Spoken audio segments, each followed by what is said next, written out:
George Steinbrenner, he passed away this morning at the age of 80. He passed away from a heart attack, and it's been the top story on ESPN all day long. Yeah, they you haven't have to stopped understand how hated Steinbrenner was. And my mom's family's from Brooklyn. You know, so my grandfather, the only thing I really know about him is he drank a lot of Rheingold beer, and he hated George fucking Steinbrenner. Like, hated him pathologically.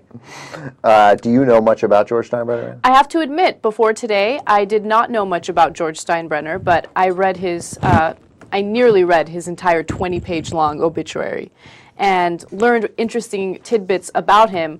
First of all, he tried to make illegal contributions to Nixon's campaign, his re-election campaign. I found that super interesting. Yeah. He also hired and fired Billy Martin 5 times.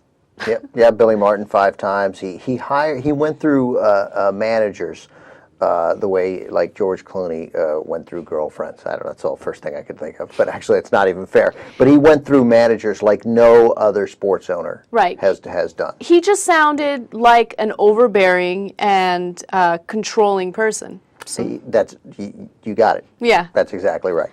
But then in like 95, he mellowed a little, and when he hired Brian Cashman to be the general manager and Joe Torre to be the manager, he kind of quit meddling.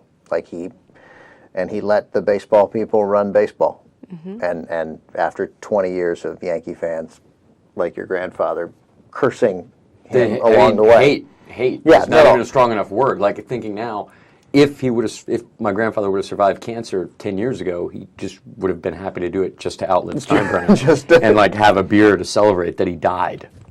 Yeah, because it was the worst kind of meddling owner, because he'd spend crazy money, but he just spent it recklessly, like without any thought. And then he'd like, we're gonna spend money and get the best players no matter what, and then fire everybody and overlapping. There's Billy Martin, and nice pants, George. Looking sharp.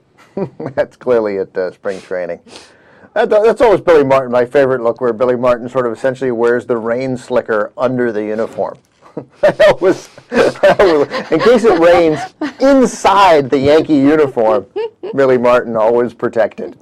That's hilarious. There again, Billy Martin at a press conference where theoretically he's being rehired after being fired 6 months earlier. Well, he bought the Yankees in 1973 for like $14.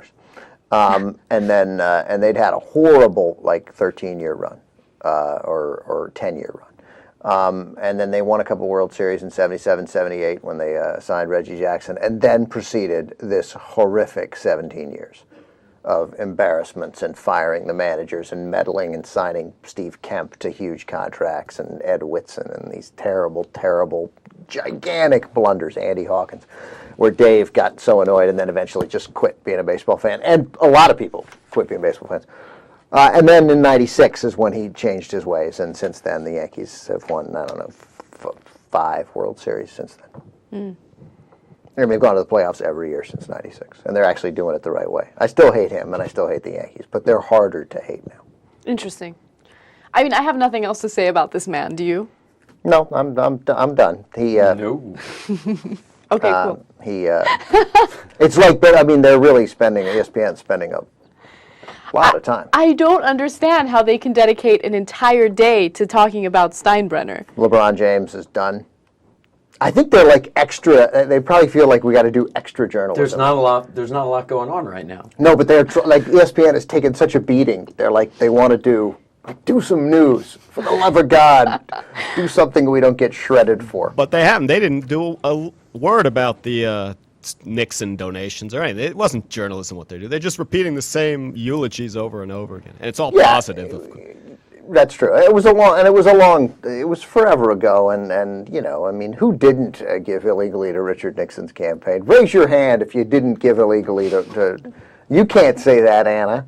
I didn't even exist back then. You still might have donated money. That's you right. don't know. That's true. Yeah, that's how creep worked.